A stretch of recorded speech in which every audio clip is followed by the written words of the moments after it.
Oi pessoal, então vamos para a aula número 18 do curso de Banco de Dados 1, onde a gente vai continuar conversando sobre processamento de transações, controle de concorrência e especificamente nessa aula sobre mais detalhes sobre recuperação de falhas.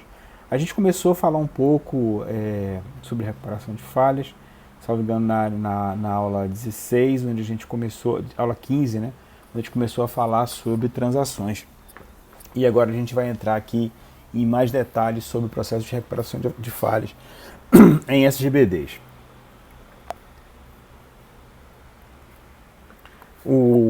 A gente está usando como base para essa aula os livros de Silber Schatzkopf e Sudasram e Elmaz e Navat, né, essas edições que estão aí referência das sessões para vocês estudarem o assunto dessa aula também. Não esqueçam sempre que o vídeo e as slides não são suficientes para acompanhar o assunto. Vocês devem sempre se basear nos livros textos para estudar. Qualquer dos livros textos que eu indiquei tem esse assunto, mas especificamente nessa aula eu estou usando o material desses dois livros. Bom, a questão que a gente vai estudar aqui, então, é como é que a gente faz, como é que esses SGBDs fazem para se recuperar de falhas que acontecem no sistema. Antes, vamos só dar uma pequena passada sobre que tipo de falhas que a gente vai encontrar possivelmente na operação de um SGBD, operação rotineira de um SGBD. Podem ser falhas de transação, falhas do sistema e falhas de disco, classificando grosseiramente aqui os tipos de falhas que podem ocorrer. Para transações, geralmente são erros lógicos. Por exemplo, a transação não pode concluir por alguma condição de erro interno. Por exemplo, uma divisão por zero ou alguma falha em alguma coisa relacionada à semântica do programa que gerou a transação. Erro de sistema. A SGBD deve encerrar uma transação ativa devido a uma condição de erro. Isso pode ser, por exemplo, uma providência para evitar que um deadlock aconteça ou para desfazer um deadlock, né? Então pode ocorrer, o SGBD pode atuar ativamente para resolver isso e causa então uma falha na transação. Falha de sistemas são a gente está mais acostumada, né? Falha de falta de energia, falha de hardware ou software, queda de rede, qualquer coisa dessas coisas podem ocorrer na operação de um SGBD.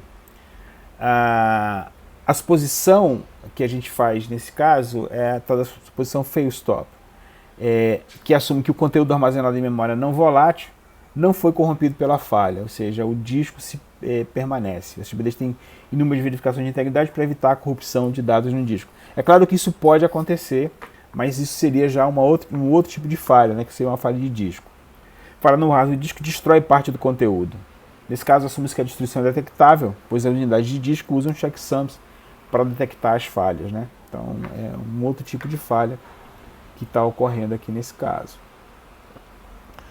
Bom, só para ter uma ideia aqui do que pode acontecer, vamos lá. A gente já sabe que para evitar ida constante no disco, né, o SGBD usa um buffer pool para intermediar o acesso ao disco, né? Então, em princípio, todas as transações compartilham acesso a esse buffer pool. Você escreve e lê desse buffer pool e você só vai ao disco quando há necessidade de repor páginas do buffer pool. O buffer pool é armazenado em memória principal, portanto, memória não estável. E o que acontece quando ocorre uma falha em que o sistema, essa memória é perdida, a gente vai ter inconsciência no banco de dados. Então esse tipo de falha, um tipo de falha de hardware, que vai causar o seguinte problema. O estado atual do banco de dados representado pelo buffer não é o mesmo estado atual do banco de dados representado pelo banco de dados, pelo disco, né? E a gente já viu que para evitar que isso aconteça, para recuperar a falha nesse caso, a gente usa um log, né? Então, após uma falha como essas, o SGBD vai executar um processo de recuperação, que vai restaurar o banco de dados ao estado consistente mais recente antes da falha ter ocorrido. Isso é feito, como a gente já viu, com informações mantidas no log do sistema, né? Estratégias típicas de recuperação, nesses casos, é instalar a cópia de backup, o que é melhor em casos de danos externos, ou, que é o caso dessas falhas que a gente vai estudar hoje, identificar quaisquer alterações que possam causar inconsistência. Isso é melhor no caso em falhas que não são catastróficas, e algumas operações podem precisar ser refeitas, né, escritas no buffer, que não foram para o disco, vão precisar ser refeitas para que elas sejam refletidas no disco, por exemplo. A gente vai estudar em detalhes aqui esses casos na nossa aula de hoje. Então, vamos falar um pouco sobre algoritmos de recuperação. Então, suponha que tem uma transação TI que transfere R$50 da conta A para a conta B. Então, isso envolve duas atualizações do banco de dados. Primeiro, subtrair 50 unidades, R$50, por exemplo, de A e adicionar 50 a B. Nesse caso aqui, A e B seriam como se fossem itens de dados para a gente. Essa transação TI, portanto, ela requer atualizações em A e B no banco de dados. Vou ter que atualizar esses dois valores no banco de dados. Uma falha pode ocorrer após uma dessas modificações ter sido feita, mas antes de ambas serem feitas. Então, por exemplo, eu subtraí primeiro de A e antes que eu conseguisse adicionar os R$50 em B, ocorreu uma falha, certo? Então eu tenho uma clara inconsistência nessa transação, porque ela não executou completamente, só executou parcialmente. E para a gente garantir as propriedades de atomicidade e durabilidade, é importante que isso seja resolvido. As propriedades de uma transação a gente viu na aula 15, lembrando. Modificar o banco de dados sem garantir que a transação seja comprometida pode deixá-lo em um estado inconsistente. Não modificar o banco de dados pode resultar em atualizações perdidas, se a falha ocorrer logo após o comprometimento da transação, né? Então lembro que a única coisa que o comprometimento da transação garante é que eu registrei as operações no log, não necessariamente registrei as operações no banco de dados. Então, os algoritmos de recuperação geralmente têm duas partes. Numa parte, né, as ações tomadas durante o processamento normal, envolve as ações tomadas durante o processamento normal da transação para garantir que existem informações suficientes para se recuperar de falhas. Ou seja, esses algoritmos, nessa parte dos algoritmos de recuperação, a gente reúne informações no log que são necessárias para depois a gente fazer a recuperação. E a segunda parte é ações tomadas após a falha, de forma a recuperar o banco de dados para um estado que garanta atomicidade, consistência e durabilidade das transações. Certo? Então, duas partes, uma durante o processamento ativo das transações e outra para recuperar depois da falha. Então, essas duas coisas, essas duas fases, essas duas partes são consideradas partes do mesmo algoritmo de recuperação. Então, vamos lembrar como é que é feita, fazer uma recapitulação rápida aqui, como é que é feita o acesso aos dados por uma transação. Cada transação TI, ele tem o seu endereçamento privado, no qual cópias locais dos itens de dados acessados e atualizados por elas são mantidos, né? Então, as variáveis do programa que eu tô manipulando, essas variáveis são atualizadas na transação na memória privada, no espaço de memória privada, no endereçamento privado daquela transação. Cada transação vai ter um desses endereçamentos, como um programa em execução. Uma transação é um programa em execução. Então eu vou ter as minhas variáveis locais dessa execução. Então, XI é a cópia local da transação TI de um item de dados X. Então, cada transação vai ter sua cópia local desse item de dados.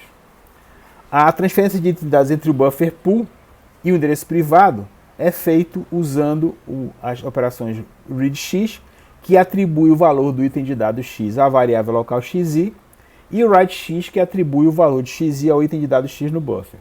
Então, lembrem-se, né, tenham sempre isso em mente, tá certo? Quando eu falo de readX e writeX, eu estou sempre falando de escritas e leituras a partir do buffer. Sempre no buffer, né?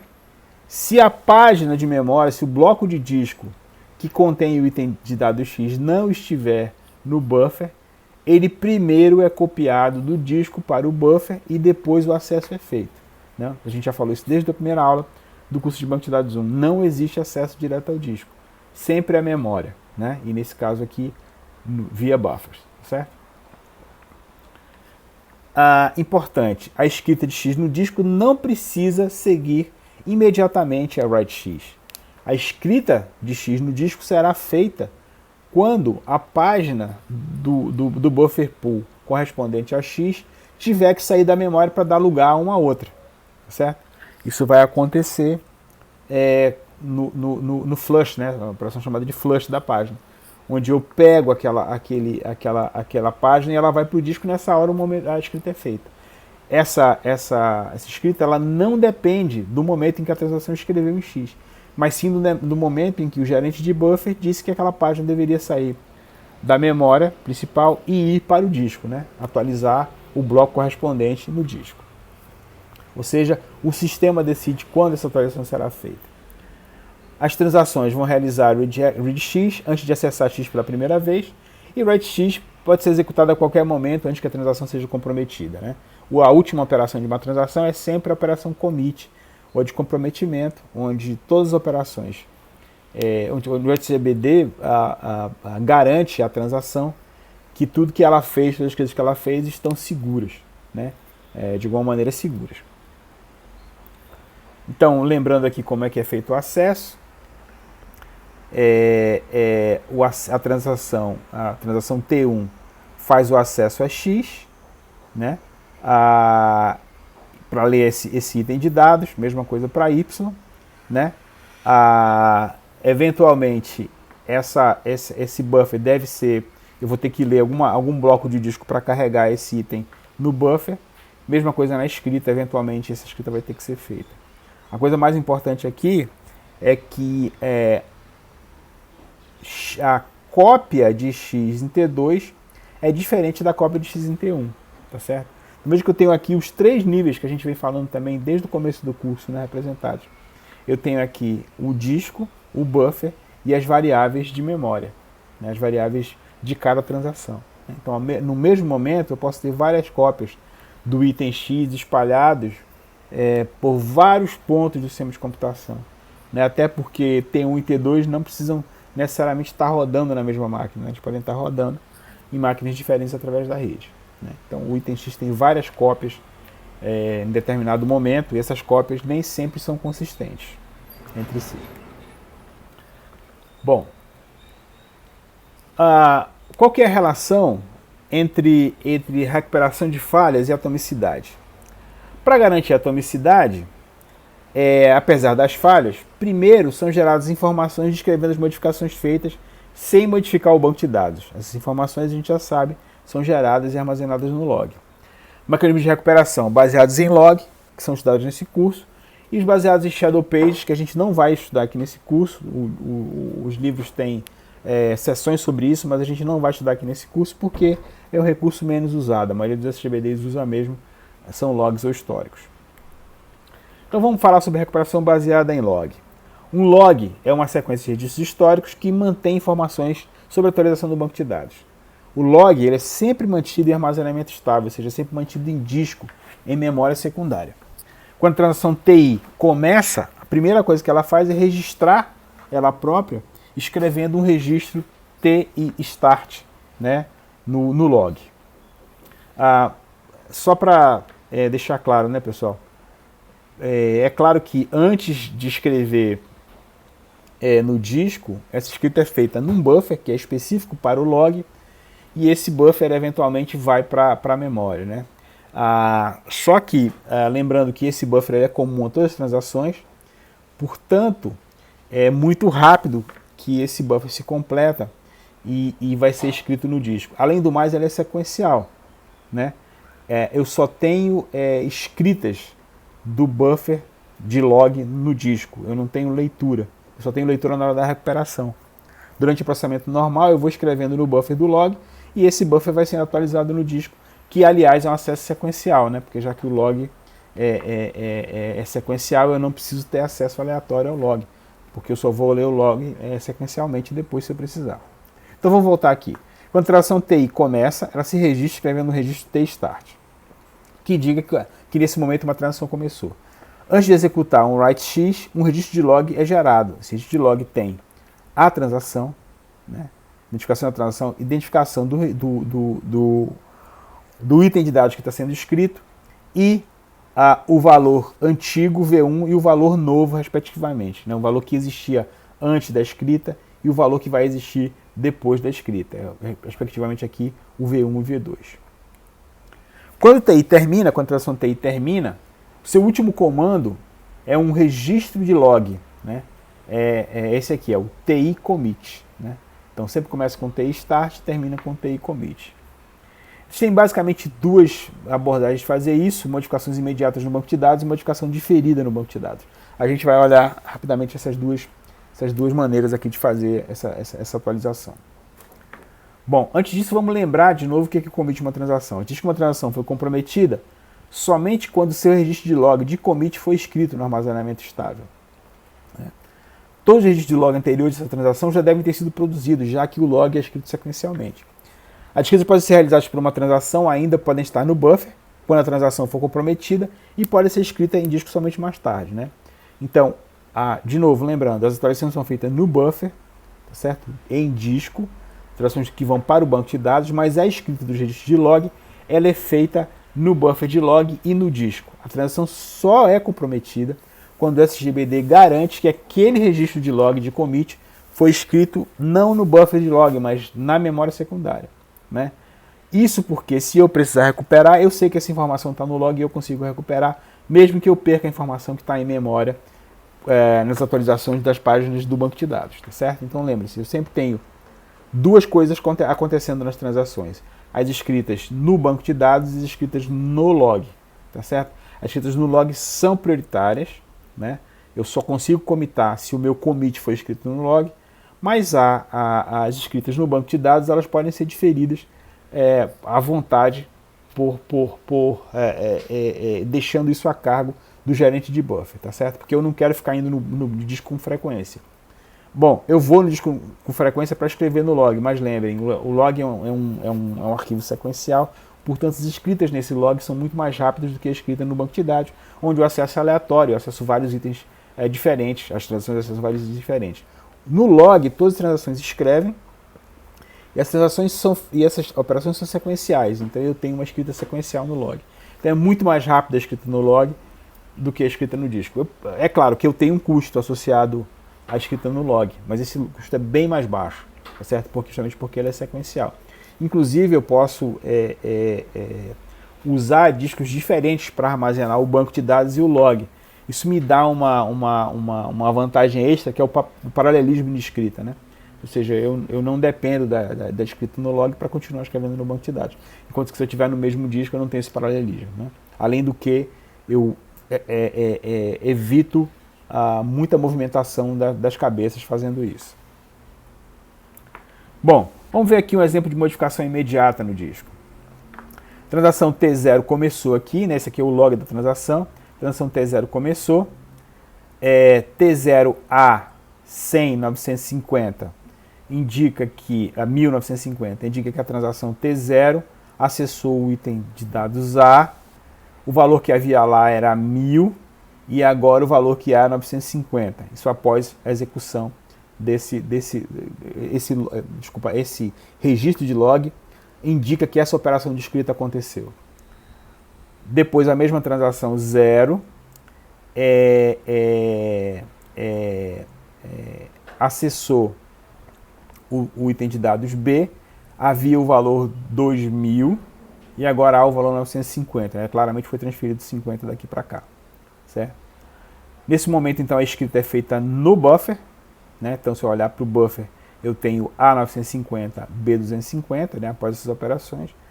T0, então, executa o seu commit. Então, a transação T0 começou aqui, fez duas operações e commitou. Depois disso, a transação T1 começou, né? T1C 700, 600, ou seja, aqui houve uma operação de escrita, modificando o valor que era 700 para 600. Nesse momento, o buffer passa a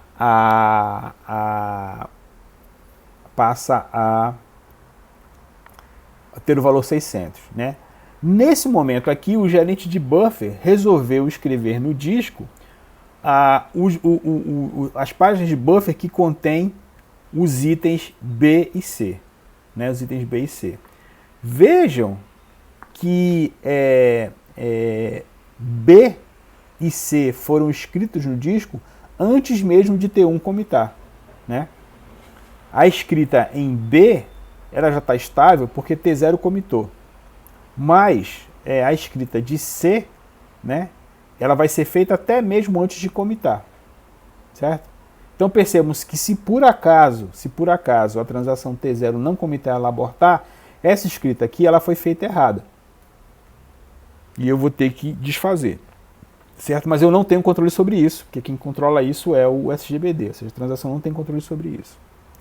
T1 comitou, e vejam aqui, esse commit de A só foi feito muito tempo depois que a transação T0 comitou, né? Porque nesse momento o gerente de buffer resolveu tirar da memória o bloco A só agora, né? Só agora nesse momento. Então eu posso, nesse caso de modificação imediata, eu posso ter escritas antes da transação comitar e escritas muito depois da transação comitar, né? Aqui foi o caso de B e C, né? Muito depois, certo? Ok. Bom, então aqui só lembrando, né, que se nesse ponto aqui, por exemplo, nesse ponto aqui, se houver uma falha, né, nesse ponto aqui, essa escrita de A não foi feita ainda, né? Se houver uma falha nesse ponto, exatamente nesse ponto, a escrita de A não foi feita, né? Então eu vou ter que refazer essa escrita de A no disco, né, usando para isso o log. A gente vai ver isso acontecendo aqui em vários casos. Bom, vamos falar um pouco agora sobre a relação entre concorrência e recuperação. As transações concorrentes, nem lembrando, elas compartilham um único buffer pool e um único log, né? Um único log. Uma página de buffer pode ter itens de dados atualizados por várias transações. Várias transações podem atualizar as páginas do mesmo buffer pool. Registros de log de diferentes transações podem ser intercalados no log do sistema, né? Aqui estava sequencialmente, mas não necessariamente isso vai acontecer, né? Pode haver intercalação, porque todas as transações usam o mesmo log, então elas vão escrevendo à medida que as coisas vão acontecendo. Bom, lembrando também outro conceito que a gente viu, que é o rollback de transações. O rollback ocorre quando uma transação falha, né? Então, o que vai acontecer se as falhas são feitas após a atualização, mas antes do commit, né? Então, houve uma atualização, né, e antes do commit essa falha aconteceu, certo? Como eu posso ter escrito itens, certo, antes do commit, pode ser que os itens tenham ido para o disco antes do commit, eu preciso verificar se algum efeito que a transação produziu no disco tem que ser refeito, já que a transação abortou. Então isso aqui é necessário para reverter, o rollback de transações é necessário para reverter os efeitos das transações. Valores antigos dos itens de dados são restaurados usando entradas de log do tipo undo, né? Então eu tenho que desfazer o que estava feito antes. Rollback em cascata. Se a transação T for abortada, qualquer transação S que tenha lido o valor do item escrito por T também deverá ser abortada. Os mecanismos de recuperação, como a gente já viu, são projetados para evitar que isso aconteça. Vamos ver aqui um exemplo de rollback em cascata. Eu tenho aqui três transações, T1, T2 e T3, certo? No começo de tudo, a transação T3 começou, certo? Então está aqui no log, está a transaction T3. Aqui são os valores de dados A, B, C e D. No buffer a gente está falando, tá? Então está a transaction T3, nesse ponto aqui começa. Read item T3C, não, então eu fiz aqui a leitura pela transação 3 do item C, nesse ponto. Write T3 B1512, está escrevi no log. Então aqui foi feito um acesso ao item B, né, do banco de dados, onde havia o valor 15 e eu escrevi o valor 12. Então no buffer agora eu passo a ter o valor 12 para o item de dados B.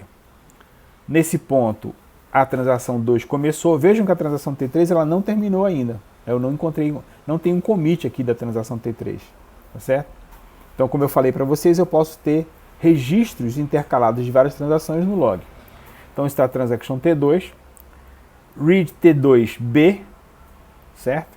Então eu vou ler aqui, a transação 2 vai ler o item B, né? Então aqui começou a transação T2, leu o item B, read item T2B, write T2B1218.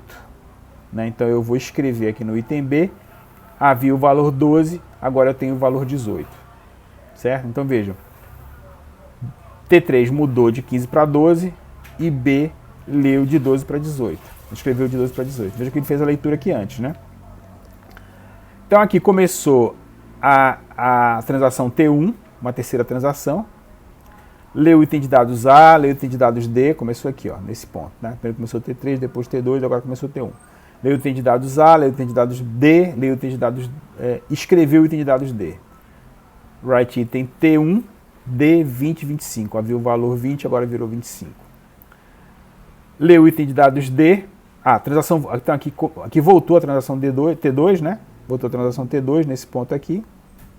Certo? Leu o item de dados D. Fez o write T2, 25, 26. Tinha o valor 25, escreveu para 26. E a transação T3 leu o item de dados A nesse ponto aqui. Nesse ponto no tempo, logo depois da leitura de A, o sistema experimentou uma falha. Vamos ver o que vai acontecer com essas transações, né? Primeiro, nenhuma das três transações comitou, né? Eu não tenho nenhum commit de transações aqui, tá certo? Então, isso significa que eu vou precisar fazer rollback dessas transações, né? De todas as transações, ou seja, qualquer coisa que elas tenham feito terá que ser desfeita porque elas não terminaram, certo? Então eu vou ter que realizar aqui um rollback. Então vamos lá. O que vai acontecer? Nesse ponto aqui, essa escrita ela vai sofrer rollback, né? Como houve a falha, eu vou ter que fazer rollback dessa escrita. Eu também vou ter que fazer rollback dessa escrita, tá certo? Vou ter que fazer rollback dessa escrita, porque ela lê um valor do item B escrito por T3, né? E eu também vou ter que fazer o rollback dessa escrita, né? Porque ela também leu um valor de B escrito por T3, nesse caso do D, né? Escrito por T3, certo? Então eu vou ter que fazer rollback de todas essas transações, né? Porque houve uma falha, elas não comitaram, então eu vou ter que desfazer o que elas podem ter feito. Veja que essas escritas foram feitas no buffer, mas eventualmente elas foram para o disco, e exatamente por isso que eu preciso desfazer. Eu não preciso desfazer o que está no buffer, mas o que está no disco, se foi para o disco, eu preciso desfazer.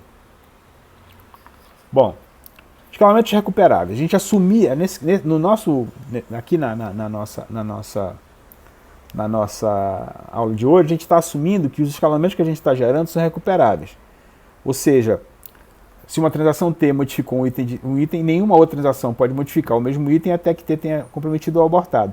A gente estudou escalamentos recuperáveis na aula passada, na aula 17, e também na aula 16, quando a gente estava estudando escalonamentos. Então, se vocês têm dúvida sobre escalamentos recuperáveis, vocês podem ler lá que está em detalhes. Mas, a atualização de...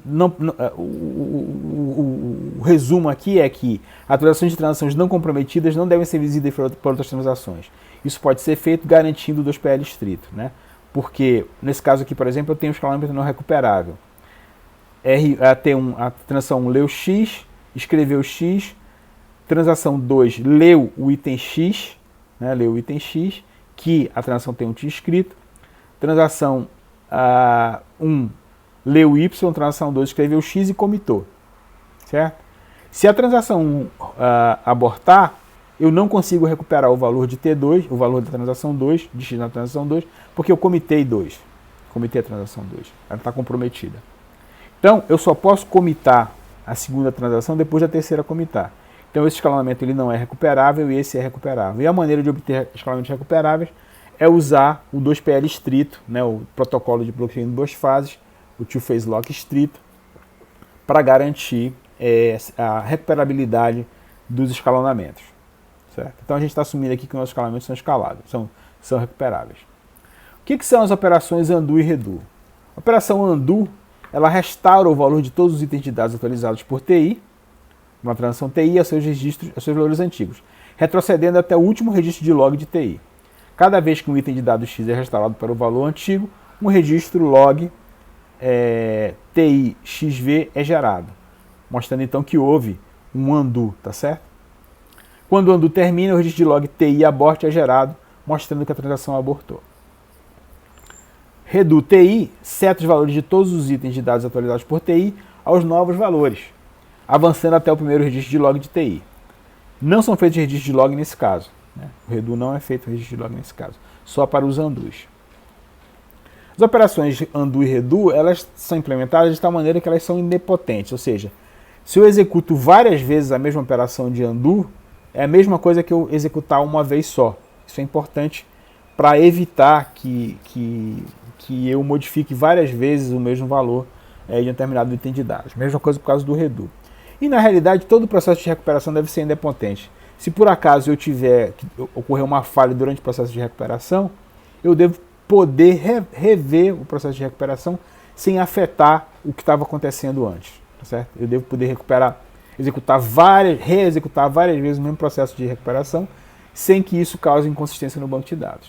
Isso que se chama de idempotência. Bom, então, como é que é feita a recuperação de falhas? Ao se recuperar após uma falha, a transação PI precisa ser desfeita se o log contém o registro TI start, mas não contém o registro TI commit ou TI abort, né? Então, se a transação começou, fez um monte de coisa e não commitou ou não abortou, significa que ela não pôde concluir, ou seja, uma falha aconteceu antes que ela conseguisse alcançar o seu final, seja o commit, seja o abort. Então, nesse caso, eu preciso desfazer tudo que TI fez. Tudo que TI fez. Tá certo? A transação TI precisa ser refeita no log se ela contém o registro TI status e contém o registro TI commit ou TI abort. Isso aqui significa que a transação começou, ou seja, ela tem um start, e ela tem um commit ou um abort, quer dizer que ela terminou, né? Então, eventualmente, o que ela fez pode não ter dado tempo antes da falha de ter sido registrada no banco de dados. A falha pode ter acontecido enquanto os dados estavam ainda instáveis no buffer, né? Então, portanto, eu preciso realizar o procedimento de refazer essa transação para evitar que alguma coisa que eu tenha feito somente no buffer se perca no banco de dados. Então vejam, por que eu preciso fazer undo redo? Porque eu não tenho certeza se até o meu commit ou até a falha, né, os dados que eu escrevi foram ou não para o disco. Então, para ter certeza, se eu tenho um start e não um commit, a transação não terminou. Então eu preciso verificar se tem alguma coisa que precisa ser desfeita, porque a transação não pode se executar só parcialmente, né? Ao contrário, se a transação terminou, se eu tenho um start e um commit, eu preciso verificar se alguma coisa que deveria ter ido registrado no banco de dados não foi registrado e eu tenho que refazer caso tenha sido. Tá certo? Porque eu não tenho certeza, porque quem cuida da gerência de buffer é o gerente de buffer autônomo às transações, certo? Então eu preciso fazer recuperação nesses casos. Então, no caso do abort, eu vou detalhar aqui. Suponha que a transação TI ela foi desfeita anteriormente. O registro TI abort foi escrito no log. Então uma falha ocorre. Essa recuperação da falha, né, na recuperação da falha, TI será refeita de qualquer maneira. Esse redo refaz todas as oscilações originais da transação, incluindo os passos que restauraram os valores antigos. Isso parece um pouco de desperdício, mas isso simplifica a recuperação porque eu não preciso tratar de maneira especial o abort, né? O abort e o commit são tratados da mesma maneira, né? Eu vou ter um pouquinho de trabalho extra aqui, mas o processo é muito simplificado, né? Eu não preciso ficar me preocupando especificamente com um caso diferente do abort. Eu vou seguir o que o log fala, né? Eu vou sempre repetir o histórico do log. Vamos ver alguns exemplos de recuperação aqui. Nesse log, a transação T0 começou, a transação T0 mudou o valor de A de 1.000 para 950 e mudou o valor de B de 2.000 para 2050. E não commitou, eu não tenho commit nesse log, certo? Se houver uma falha, o undo T0, né, ou seja, a operação de desfazer a transação T0, ela vai restaurar B para 2.000, restaurar A para 1.000, né, e eu vou escrever no log essa entrada, que é uma entrada de undo, essa outra entrada, que é uma entrada de undo, e indicar que a transação abortou, né? Então, de novo, qual é o cenário aqui?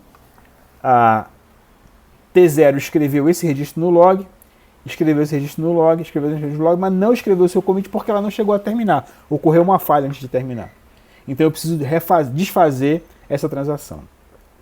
Outro exemplo aqui, a transação T0 começou, mudou o valor de A, mudou o valor de B e comitou.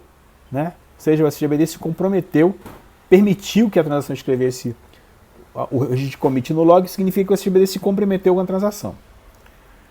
T1 começou, certo? Fez uma operação sobre o item de dados C e aqui ocorreu uma falha. Ou seja, a falha ocorreu depois que T0 comitou, mas antes que T1 pudesse comitar. Então, o que eu vou ter que fazer? Como T0 comitou, eu vou fazer redo em T2 e vou fazer undo em T1. Né? Undo em T1 porque ela começou e não terminou. Então, A é setado para 950, o valor novo. B é setado para 2050, o valor novo. C é restaurado para 700 pelo valor antigo. E na escrita do log eu vou ter T1C 700 e T1 abort, ou seja, só as operações de log que se referem ao undo. Né? Eu não preciso registrar nada no redo, como a gente viu agora mesmo. Nesse caso aqui, as duas transações comitaram. Transação T0 comitou, transação T1 comitou. Então eu vou aplicar redo sobre T0 e sobre T1. A é setado para 950, B para 2050 e C é setado para 600. Né? Porque as duas transações comitaram. Então nesse caso só tinha uma transação que não comitou, nesse caso tinha uma transação que comitou e a outra que não comitou, e nesse caso as duas transações comitaram. Certo? Então exemplos aí de recuperação, olhando o que a gente viu aqui agora.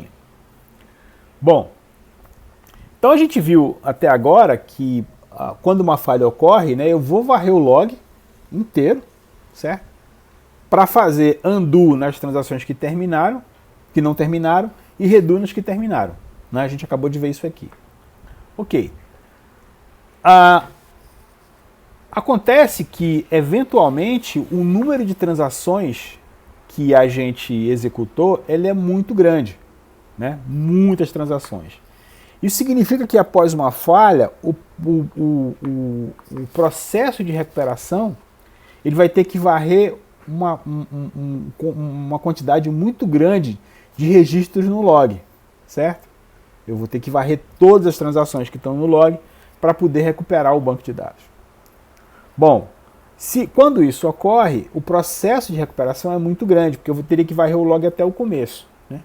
Para evitar que isso aconteça, é que existe o recurso do checkpoint, que a gente vai estudar agora. Então, o refazer e desfazer de todas as transações registradas no log pode levar muito tempo. Processar todo o log é demorado se o sistema estiver em operação por um tempo muito longo. Ao varrer todo o log, podemos refazer desnecessariamente transações que já produziram suas operações no banco de dados de forma definitiva. Então, há muito tempo a transação já comitou, já escreveu no disco, já deu tempo dos blocos saírem do buffer para a memória e aquela transação já está segura há muito tempo. E eu vou ter que refazer coisa que já está há muito tempo estável no banco de dados. A solução para evitar que esse trabalho extra seja feito, trabalho inútil seja feito, é usar o recurso do checkpoint. O que é o checkpoint? O checkpoint consiste, primeiro, na suspensão de todas as transações temporariamente realizadas, suspensão de todas as transações que estão feitas que estão executando temporariamente. Vou escrever todos os logs que estão no buffer de log para o disco e mais, vou escrever todos os blocos que foram modificados no buffer pool para o disco também. Ou seja, naquele momento está tudo atualizado. O log está síncrono com os buffers de banco de dados. O banco de dados e o log estão sincronizados nesse momento. Vou escrever um registro checkpoint L no log do disco, onde L é a lista de transações ativas no momento do checkpoint. E eu vou retomar a execução das transações. Vocês perceberam o que vai acontecer aqui? Como eu tenho certeza que tudo que aconteceu antes do checkpoint já está estável no banco de dados, no disco, eu não preciso refazer nem desfazer nada que esteja antes do checkpoint. Ou seja, basta que eu varra o log até o último checkpoint das transações ativas. Então vamos lá. Esse exemplo aqui. Então eu tenho aqui o tempo, aqui eu tenho a transação T1 que começou nesse ponto e terminou nesse ponto, ela fez commit nesse ponto. A transação T2 começou nesse ponto, né? Aqui houve um checkpoint, e T2 continuou até fazer commit nesse ponto. Aqui a transação T3 começou e executou até esse ponto. Aqui a transação T4 começou e antes que ela pudesse terminar houve uma falha de sistemas, né? Então eu tenho aqui commit das transações 1, 2, 3, 4, 4 não commitou, sendo que a transação T1 commitou antes do checkpoint, a transação T2 e T3 commitaram depois do checkpoint, certo? A transação T4 falhou, né? T1 eu posso ignorar, né? Porque as atualizações já estão no disco devido ao checkpoint. Isso vai acontecer não só com T1, mas com todas as transações commitadas antes do checkpoint. Transação T1 e T3, elas commitaram antes da falha. Então eu preciso refazer com redo. E a transação T4, ela não commitou antes da falha. Portanto, eu vou ter que fazer undo, certo? Então, dessas 4 transações, basta que eu me preocupe com a T2 e a T3, porque elas commitaram depois do checkpoint. As que commitaram no checkpoint eu não preciso mexer, não preciso me preocupar, porque eu sei que no checkpoint, né, foram escritos todos os blocos modificados no buffer pool para o disco. Tá? Então não preciso me preocupar com isso aqui. Ou seja, isso vai diminuir o tempo de execução da recuperação, porque basta que eu varra o log até o último checkpoint. Do que está do último checkpoint para cima do log, eu sei que está tudo ok. Com que frequência a gente vai fazer checkpoint? O gerente de recuperação de SGBD determina a frequência do checkpoint. Podem ser especificados parâmetros de tempo e número de transações commitadas também. O processo de recuperação pode ser acelerado se forem realizados checkpoints periódicos. Por outro lado, se os checkpoints forem muito frequentes, eu vou ter interrupções frequentes na operação do SGBD, e isso nem sempre é desejável. Bom, então, algoritmo de recuperação, ele tem 2 partes. A primeira parte é onde eu gero os registros de log. Durante a operação normal, tem o start no início da transação, T1 x V1 V2 para cada atualização e T1 commit no final da transação. Vejam que eu não gero logs para escrito, para leituras, tá? Só escritas, start e commit. Durante a operação normal, se houver rollback de transação, seja TI a transação revertida, vou varrer o log ao contrário. Para cada registro TI da forma TI VX V1 V2, eu vou executar undo escrevendo V1 em XJ, né, ou seja, recuperando o valor antigo, e vou escrever um registro dizendo que houve um undo, né, esse registro é chamado de registro de compensação, para indicar que foi feito um undo. Para cada registro TI JStart, quando o registro TI start for encontrado, para a varredura escrever o registro T1 abort, porque a transação eu sei que a partir daí já não fez mais nada. Então isso é a parte do algoritmo de recuperação que funciona durante a operação normal do sistema. Para transações que estão funcionando bem e para transações que abortaram, né? Essas aqui são transações que fazem commit e transações que fazem abort. Durante a recuperação eu vou ter 2 falhas, a fase de redo, onde eu vou refazer atualizações de todas as transações que comprometeram, abortaram ou estão incompletas. Fazer undo, desfazer todas as transações incompletas. Quando a fase undo terminar, o banco de dados vai estar consistente e o processamento normal de transações pode recomeçar. Então, primeiro eu vou ter undos, reduz e depois undos no algoritmo de recuperação. Na fase redo, eu vou encontrar o último registro checkpoint L e setar a undo list, ou seja, as transações que vão precisar fazer undo para L. Porque lembre-se que L é a lista de transações que estavam ativas quando o checkpoint ocorreu. As transações que não estavam ativas antes do checkpoint ocorrer já commitaram, não preciso me preocupar com elas. Eu só preciso me preocupar com as que estavam ativas antes do checkpoint. Então, eu vou varrer o log a partir de checkpoint L, não do início do log, a partir do último checkpoint. Sempre que o registro, isso aqui eu estou fazendo redo, né? Sempre que o registro TI VX V1 V2 ou TI VX TI XJV2 é encontrado, eu vou refazê-lo escrevendo V2 em X. Isso aqui é de um registro, é uma escrita de um registro que commitou, e isso aqui é um undo, uma compensação de uma transação que abortou, né? Depois do checkpoint.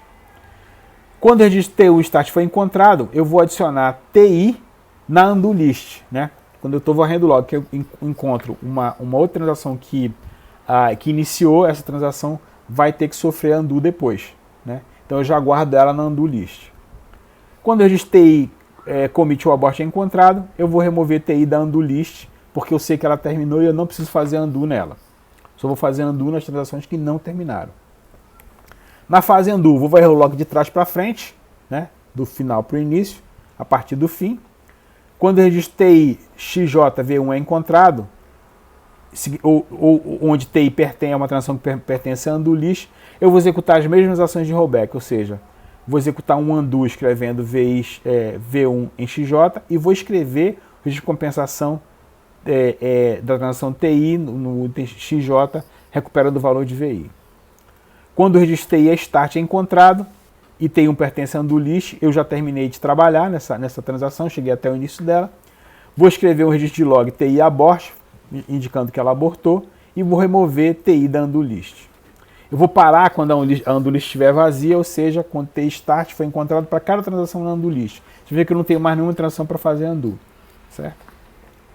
Então essa é a fase undo do algoritmo de recuperação. Então vimos aqui as duas partes do algoritmo de recuperação durante a operação normal do sistema, quando eu vou gerando registro de log para recuperação. Eventualmente eu vou ter transações que abortaram, eu vou ter que gerar registros indicando que abortou, né? E a fase da recuperação, onde eu tenho as duas fases de redo e fase de undo, né? E aqui está indicando como é que é feito o redo e aqui como é feito o undo. Então esse é um algoritmo de recuperação genérico. Vários SGBDs trabalham com algoritmos parecidos com esse algoritmo, algoritmos muito parecidos com esse. A gente vai ver depois um algoritmo da vida real aqui. Então, de novo aqui um exemplinho, né? Então, esse aqui é o início do meu log, né? Aqui pode ser... Perdi o mouse aqui, só um minutinho. Voltou. Opa, peraí, calma. Bom, aqui pode ser o início do log, eu poderia também ser um checkpoint, tá certo? Então, T0 start, está escrito no log, registrou essa modificação no item B, transação 1 começou, houve um checkpoint. E as transações que estavam ativas nesse momento, T0 e T1. T1 fez aqui mais alguma coisa e commitou, certo? T2 começou, uma outra transação, a terceira transação, fez aqui uma escrita, fez aqui... aqui T0 fez um undo, porque ela abortou, houve uma falha, né? Então, a T0 houve um rollback durante a operação normal, então ela registrou aqui um registro de compensação e abortou. E nesse momento, por coincidência, houve um crash, né? Um crash. Então, na recuperação, T2 fez o seu rollback até esse ponto, mas o T2 está incompleta, né? Já que ela T1 commitou, T0 abortou e T2 começou, mas não terminou, ou seja, ela está incompleta, certo? Então, no redo, eu vou refazer T0 e T1 e vou adicionar T2 a undo list, porque ela foi encontrada aqui no momento que eu estava varrendo o log, tá certo? E no undo, né, eu vou desfazer o que T2 começou e não terminou. E vou escrever os registros referentes à recuperação de T2 aqui no log, tá certo? Então, é um exemplo do processo que a gente acabou de estudar agorinha. Okay? Bom, vamos falar agora sobre... Então, a gente viu aqui o funcionamento geral de um algoritmo de recuperação. Mais tarde a gente vai ver um algoritmo de recuperação mesmo na prática. Agora eu vou falar um pouco sobre um assunto que está bem relacionado, que é como é que é feita a escrita nas páginas do buffer no disco. Geralmente eu posso classificar essas abordagens em dois tipos, né? Um é se ela é steal ou no steal, e uma se ela é force ou no force. O que é a abordagem no steal? Na abordagem no steal, a página do buffer é atualizada por uma transação, ela não pode ser escrita em disco até que a transação se comprometa, né? Então, na abordagem no steal, eu vou manter a página no disco até que a transação comprometa. E na steal, né, eu posso roubar isso.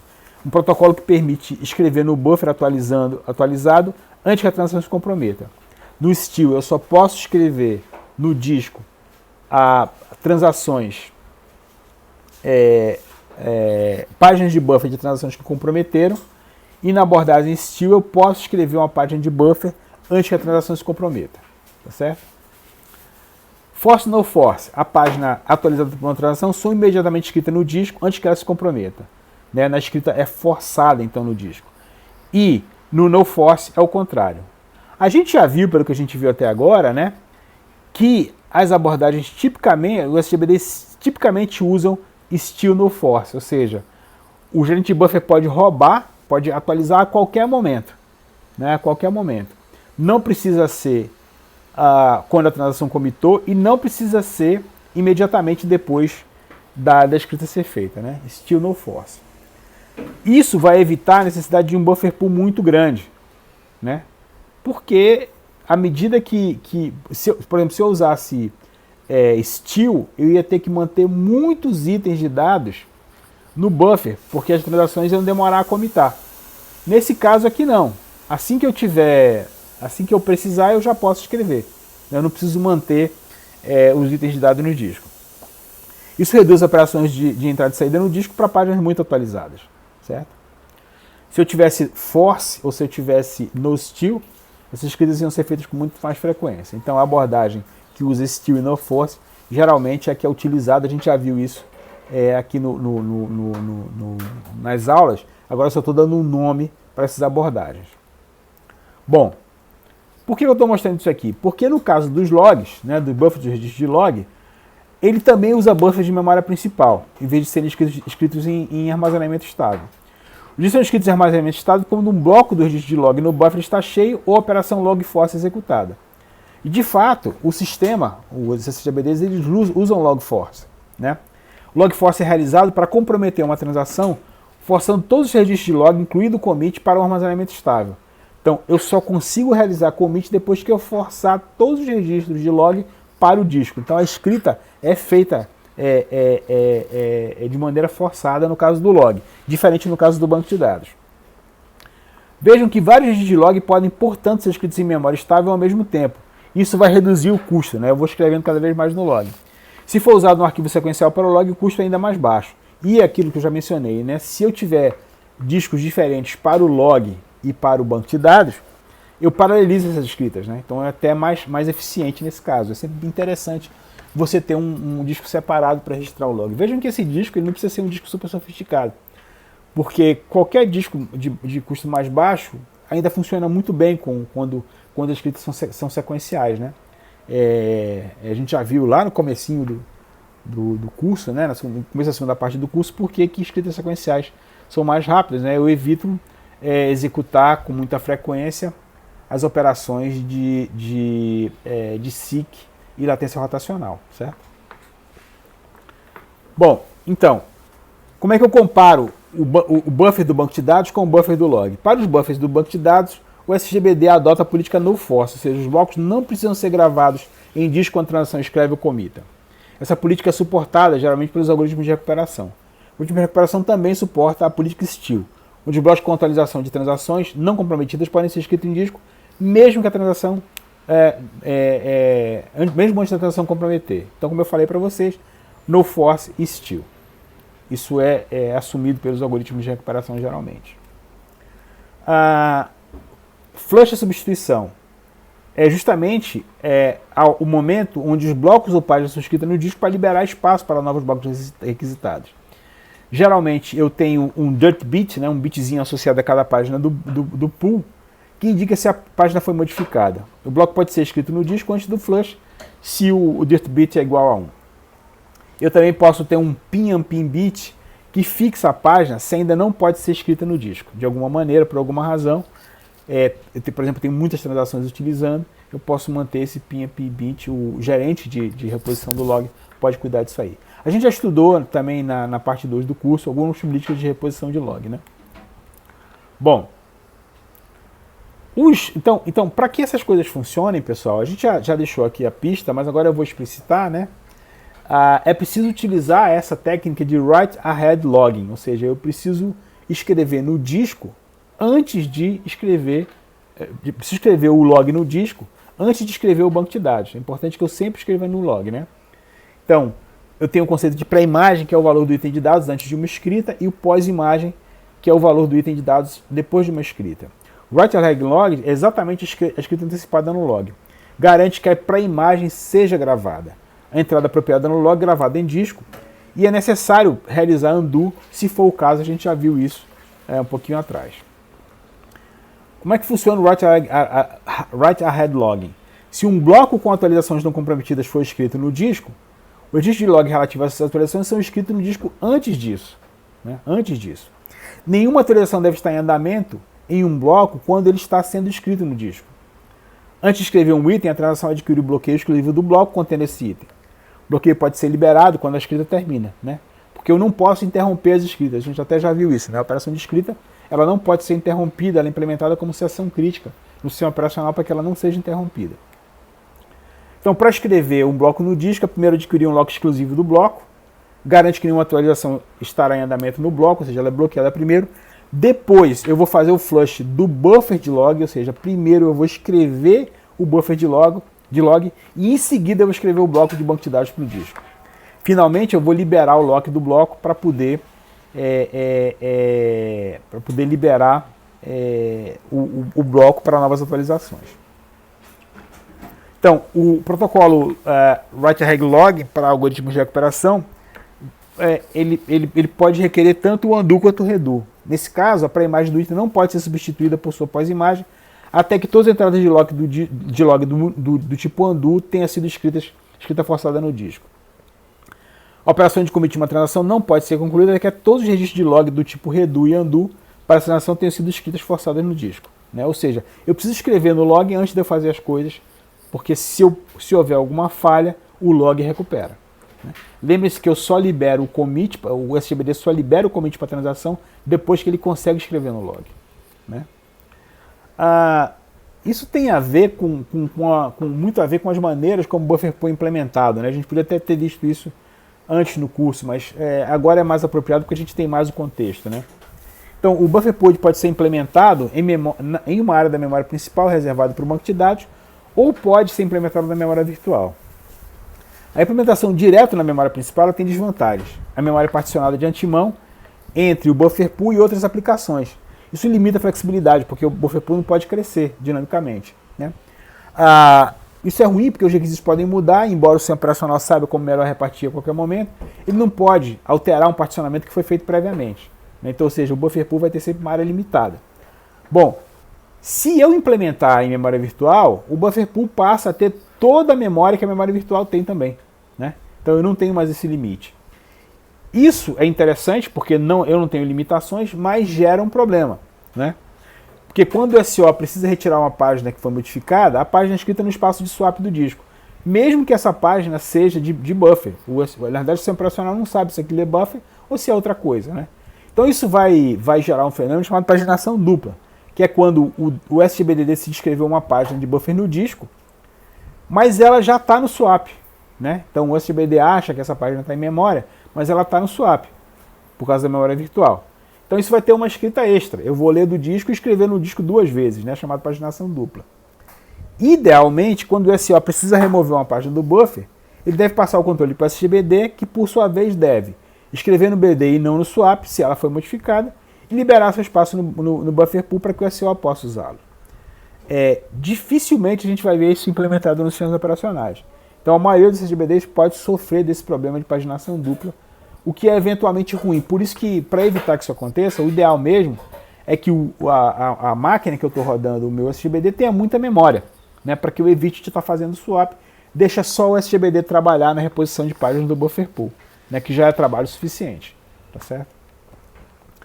Bom, vamos falar mais um conceitozinho aqui, que é o tal do fuzzy checkpoint. A gente já viu como é que funciona o checkpoint, o checkpoint ele para tudo, Isso é meio ruim, Então, o fuzzy checkpoint vai permitir que atualizações aconteçam durante o checkpoint para evitar algumas recuperações. Ela é feita da seguinte forma: para atualizações por transações temporariamente, ele vai parar as atualizações por transações temporariamente, ou seja, ele só vai parar as transações. Como no checkpoint comum, ele vai escrever um registro de log checkpoint L no disco, onde L é a lista de transações que estão ativas no momento do checkpoint. Vai salvar uma lista L de blocos de buffer modificados. Aqui tem uma coisa nova, né? Essa lista M, ela tem uma lista de blocos que foram modificados. E vai permitir que as transações prossigam suas ações. Eu só vou escrever no disco, depois eu vou escrever no disco os blocos da lista M. Isso eu posso fazer continuamente. Esses blocos não devem ser atualizados durante essa escrita. E eu tenho que fazer o write ahead log, né? Ou seja, eu tenho que gerar registros de log escritos, né? E eu vou armazenar um apontador para o registro de checkpoint em uma posição fixa chamada last checkpoint em disco. Então vejam que nesse caso do fuzzy checkpoint, o tempo de execução do checkpoint diminui, porque eu não preciso atualizar todos os blocos de disco naquele momento. Eu vou atualizando à medida que eu vou podendo, usando aqui essa lista M de blocos de buffers modificados. Por isso que é chamado de fuzzy checkpoint, né? Então, para recuperação usando o fuzzy checkpoint, eu vou iniciar a varredura a partir do checkpoint apontado por last checkpoint. Os de log anteriores ao last checkpoint têm suas atualizações do BD em disco e não precisam sofrer redo. Já foi feito commit, já foi para o disco há muito tempo, porque atualizou os blocos, eu não preciso refazer. Checkpoints incompletos, onde houver falha durante a realização do checkpoint, são tratados com segurança, usando aquilo que a gente já falou, né? O algoritmo de undo nesse caso. Certo? Então tem duas coisas novas aqui. Uma coisa é a lista de blocos atualizados, que eu posso ir atualizando continuamente, não preciso fazer tudo de uma vez, não preciso parar para fazer tudo de uma vez. E esse apontador checkpoint que já me diz o último ponto do checkpoint. Né? Bom, uma exceção interessante aqui para o que a gente está lendo, para a gente estar estudando, é o que acontece que as transações só fazem leitura. Elas não vão gerar nada no log, né? Por exemplo, geração de mensagens, relatórios, páginas, etc. Essas transações elas não afetam o banco de dados, né? Tanto que se eu tiver um sistema onde todas as transações só são de leitura, eu nem preciso de log, nem preciso de recuperação de fala, nem preciso de nada, né? Porque eu não vou fazer absolutamente nada disso. Bom, o que acontece então com uma transação que só faz leitura? Se a transação falhar durante a conclusão, a gente pode querer que o usuário não receba o resultado. O resultado só deve ser gerado após a transação chegar ao ponto de comprometimento. A geração do resultado só é feita após a transação commitar e é cancelada se a transação falhar, né? A única coisa que eu tenho que me preocupar é isso. Minha transação ela pode abortar e eu não posso gerar resultados parciais antes que a transação comprometa, né? Então, por exemplo, se eu tenho uma transação que está gerando a média, né? Se a transação commitar, significa que eu consegui chegar num ponto estável onde aquele valor da média, ao final das contas, é o valor necessário, é o valor correto. Mas, se eu emitir antes, pode ser que alguma outra transação que esteja atualizando aquele item de dados, ela aborte. E eu vou ter um valor parcial. Então não é interessante que a gente produza resultados antes da transação que está gerando esses resultados, ela commitar. Bom, tudo que a gente estudou até agora foi pensando em atualizações com a recuperação imediata, com transações com atualização imediata. Mas eu também posso trabalhar com atualizações, com recuperação com atualizações diferidas, né? Então, eu vou atualizar o banco de dados em disco até que a transação seja concluída com sucesso e atinja seu ponto de comprometimento. Isso é aquela abordagem no steal que eu já mostrei anteriormente. Para isso, são necessárias apenas entradas de log redo no disco, no log. Eu não preciso de undo, né? Porque já que eu não vou escrever resultados parciais de transações commitadas, eu não preciso fazer undo. Eu só preciso fazer redo caso a transação aborte.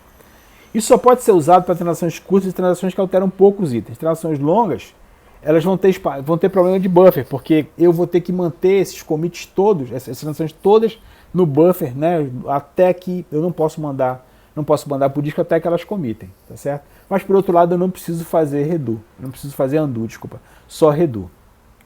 Né? Aqui um exemplo de atualização diferida, né? Então vamos lá aqui. Iniciou a transação T1, transação T1 escreveu o item D, né? A transação T1 commitou. Checkpoint. Transação T4 iniciou, transação T4 escreveu no item B, escreveu no item A e commitou. Transação T2 iniciou, transação T2 escreveu em B, começou uma transação T3, escreveu, transação T2 escreveu também, houve um crash, certo? A transação T2 e T3 elas foram ignoradas, elas são simplesmente ignoradas. Por quê? Porque eu tenho certeza, já que eu estou usando a atualização diferida, eu tenho certeza que elas não escreveram no disco. Então eu não preciso me preocupar. A transação T1, ela comitou antes do checkpoint, também não preciso me preocupar com ela. A transação T4, ela é refeita porque ela precisa sofrer redo, né? Porque o commit point dela está antes do último checkpoint do sistema. Então, eventualmente, alguma coisa não foi feita, né? Então, veja que a recuperação, nesse caso, é simplesmente uma questão de fazer redo, né? Eu não preciso fazer undo porque eu diferi as minhas atualizações, né? Isso vai fazer com que os buffers cresçam bastante, porque eu não posso simplesmente mandar para o buffer. Então, estou usando aquela abordagem no steal aqui, né, que a gente viu antes. Então, como é que é um protocolo de atualização diferida? A transação não pode alterar o banco de dados em disco até chegar ao seu ponto de comprometimento. Todos os buffers alterados pela transação devem ser fixados, pinados, até que a transação se comprometa. A transação não chega ao seu ponto de comprometimento até que todas as suas entradas de log do tipo redo sejam escritas no log. E o buffer do log seja gravado à força no disco, né? Então, só aí que eu posso realizar o commit, né? Só aí que a transação pode dizer que commitou. Bom, a gente viu até agora estratégias gerais de recuperação. Agora a gente vai falar aqui de um algoritmo específico de recuperação, que é o chamado algoritmo de recuperação IRIS, que foi definido, foi usado em SGBDs relacionais da IBM. Ele é similar ao algoritmo básico que a gente viu anteriormente, mas ele tem algumas otimizações que a gente vai ver, né? Ele tem registros identificados por um log sequence number, LSN, e ele vai armazenar esse log sequence number em páginas para identificar que as violações já foram aplicadas numa página do banco de dados. Então as páginas do BD vão estar marcadas com esse LSN, né? E o redo que ele faz é um redo chamado de fisiológico, né? Ou seja, ele não é físico, ele é chamado de fisiológico. A tabela de páginas sujas, ele tem uma tabela de páginas sujas para evitar redos necessários durante a recuperação, ou seja, páginas que não foram escritas no disco, elas não precisam ser refeitas, porque eu sei que elas não foram para o disco ainda, né? E ela usa fuzzy checkpoints, né, que são registros de informações sobre páginas sujas e não requer páginas sujas sejam escritas na hora do checkpoint. Então não preciso, eu economizo tempo fazendo checkpoint, porque somente páginas sujas, são páginas sujas onde eu tenha tido escrita, é que serão recuperadas. As outras não precisam, eu não escrevi no disco, eu não tenho que recuperar. Então, como é que é o redo fisiológico? A página afetada é fisicamente identificada. A ação dentro da página pode ser lógica. Por exemplo, para reduzir sobrecarga no log, quando o registro é excluído, todos os registros no disco têm que ser movidos para preencher o espaço. Para evitar que eu faça isso, eu posso simplesmente botar um valor lógico de remoção. Então o redo físico ele vai exigir que o registro de log antigos e novos seja refeito para grande parte dos registros. No caso do fisiológico, eu posso registrar somente a exclusão do registro físico, né? A exclusão lógica não precisa ser refeita, né? Então esse que é chamado de redo fisiológico. E claro que ele requer que a página seja escrita no disco automaticamente, ou seja, usando, como a gente já viu, a abordagem force nesse caso, né? O IRIS ele usa um monte de estruturas de dados. Primeiro ele tem o tal do Log Sequence Number, o LSN, que identifica cada registro. Ele deve ser incrementado sequencialmente. Normalmente, ele é um offset do início do arquivo do log para permitir acesso fácil. Ele é facilmente estendido para lidar com vários arquivos de log. Eu posso até usar vários arquivos de log se eu quiser. Ou seja, um em sequência do outro, né? Encher um, eu posso passar para o outro. Eu tenho também o Log Sequence Number na página, né? E eu tenho registros de log de vários tipos diferentes, e eu tenho uma tabela de páginas sujas, onde eu digo quais foram as páginas que eu escrevi, porque só elas que eu preciso recuperar. Escrevi no buffer, que eu quero dizer. Então, cada página contém um page LSN, que é o LSN do último registro de log que teve efeitos naquela página.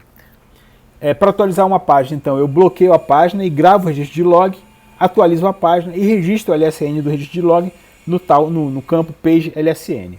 E depois eu posso desbloquear a página. Então, um pouquinho diferente daquilo que a gente viu, mas a ideia é a mesma. Para gravar uma página para o disco, a página precisa ser bloqueada para dar suporte ao redo fisiológico, né? O page LSN é usado durante a recuperação para evitar o redo repetido.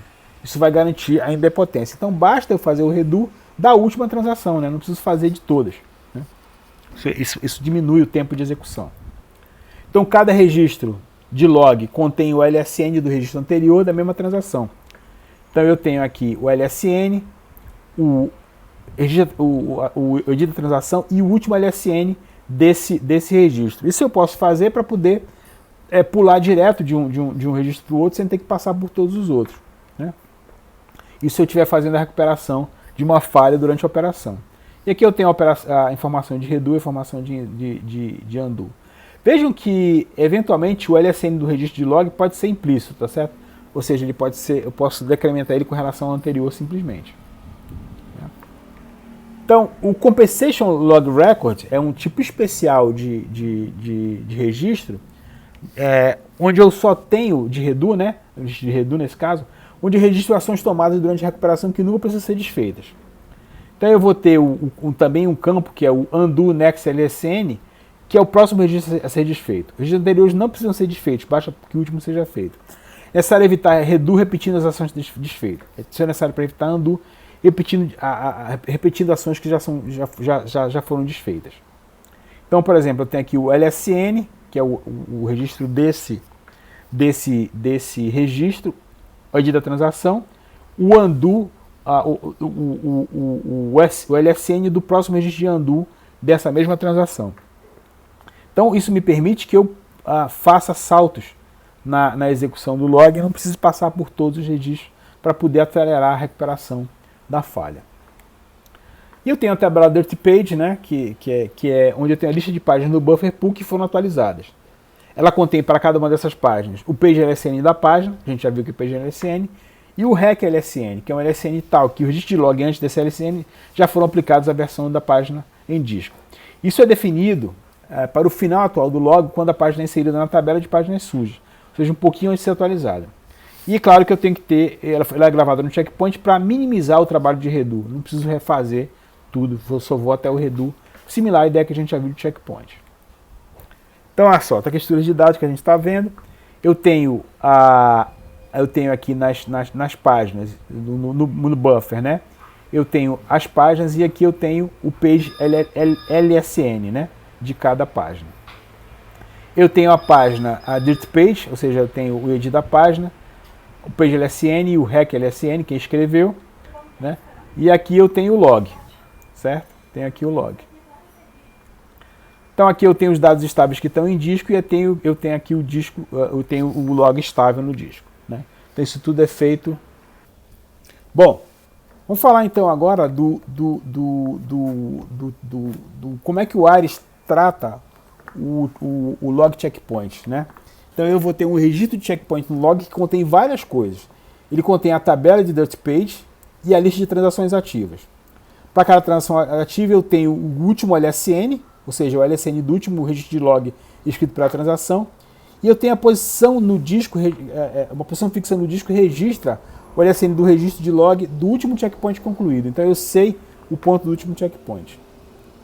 As páginas sujas não precisam ser escritas na hora do checkpoint. Desculpa. As páginas, sim, elas não são escritas na hora do checkpoint, né? Ele usa então o fuzzy checkpoint. Elas são liberadas continuamente em background, né? O checkpoint tem, portanto, um overhead muito baixo e pode ser feito com frequência. Essa é aquela mesma ideia que a gente viu do fuzzy checkpoint. Então, o Ares usa fuzzy checkpoint. O algoritmo de recuperação do Ares, né, o algoritmo de recuperação de fato, o que recupera, envolve 3 passos. É o passo de análise que determina quais transações a desfazer e quais páginas estarão sujas no momento da falha. Porque eu só preciso desfazer páginas sujas, né, eventualmente dados de páginas sujas. E eu tenho também o redo LSN, que é o LSN a partir do qual o undo deve começar. No passo redo eu vou repetir a história, refazendo todas as ações da redo LSN. O REC LSN e page LSN são usados para evitar ações de redo já refletidas na página. Não preciso refazer o que eu já refiz.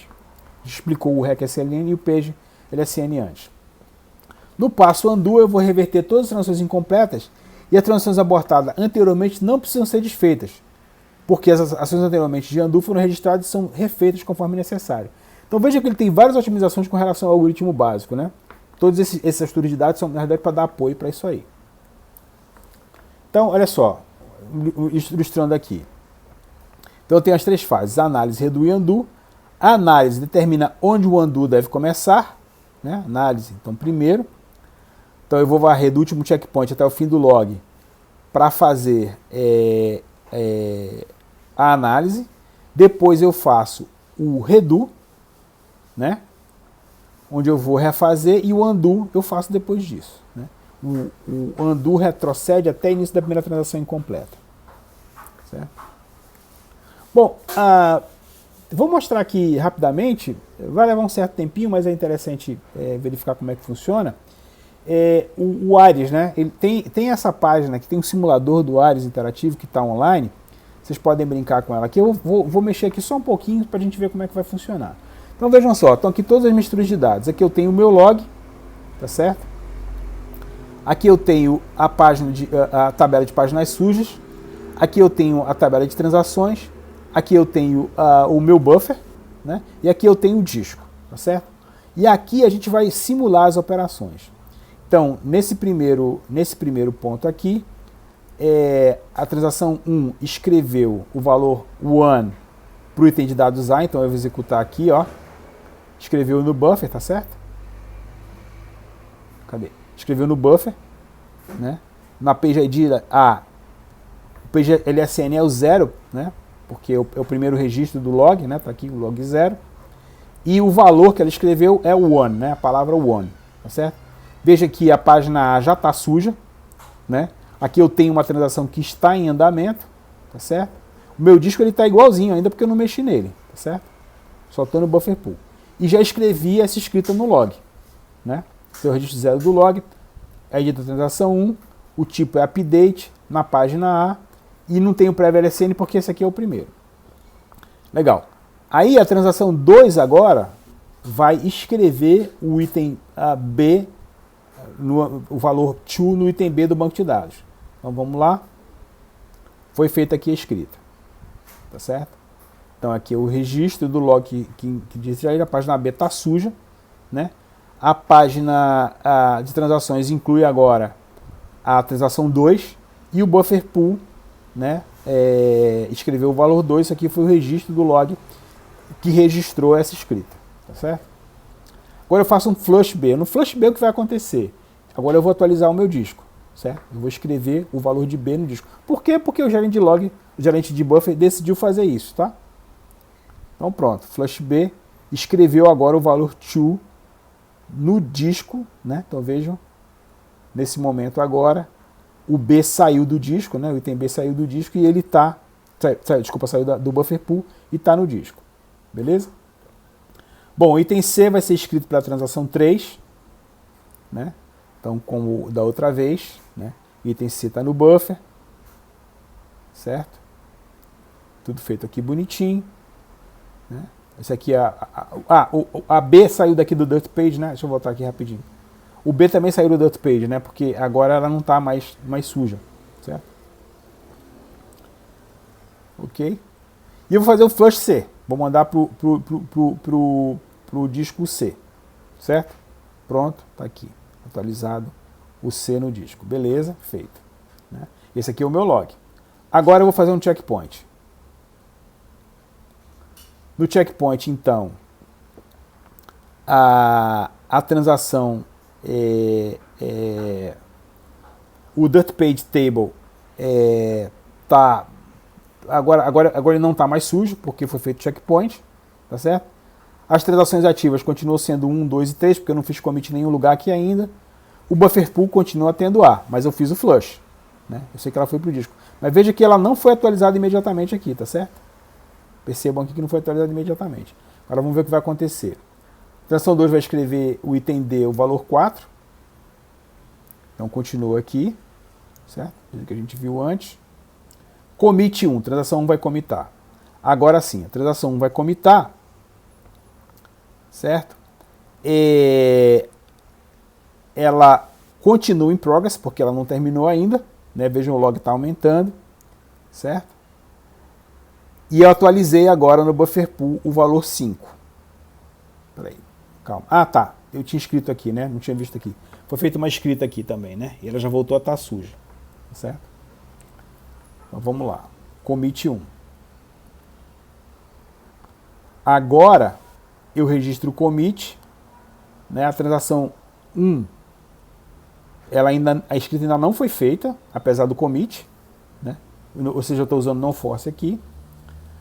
W3 vai escrever, certo?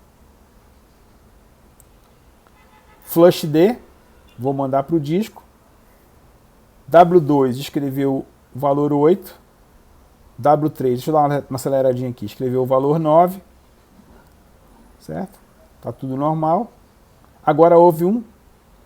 Peraí, calma. Houve um crash. Certo? Houve um crash aqui. O que aconteceu no crash aqui? Eu perdi tudo, né? Dirty Page Table foi embora, Transaction Table foi embora, Buffer Pool foi embora. A atualização que tinha sido feita no A foi perdida. B, C e D estão lá, mas A foi perdida, né? Porque por acaso eu não escrevi antes. Mas veja que está registrado aqui que foi feito no log, né? E aí vai começar agora a recuperação. Vai começar agora a recuperação. Então ele vai fazer a análise primeiro, né? A parte da análise, né? E vai determinar que quem vai ser atualizado aqui, a transação... Então vai ver aqui, a transação 2 atualizou D, transação 1 atualizou A, transação 1 comitou, transação 2 já estava na Transaction Table, o status foi transformado para commit, né? Transação 1 terminou e foi removido da Transaction Table. Estou varrendo o log aqui de trás para frente, né? Aliás, de baixo para cima, né?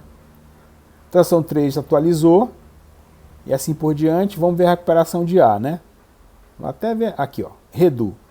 Agora a transação T1 recuperou o A, então agora eu vou refletir isso no disco. Opa, peraí, calma. Refletir no disco, calma, já vai fazer. Certo? Pronto. Calma. Transação 2 atualizou a página D. Transação 1 atualizou a página A.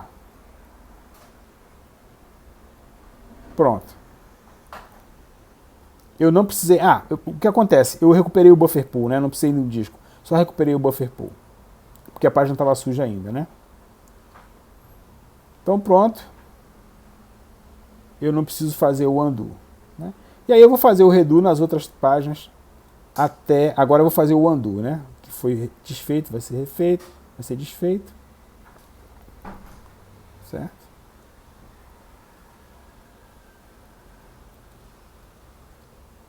Então pronto, terminou aqui, né?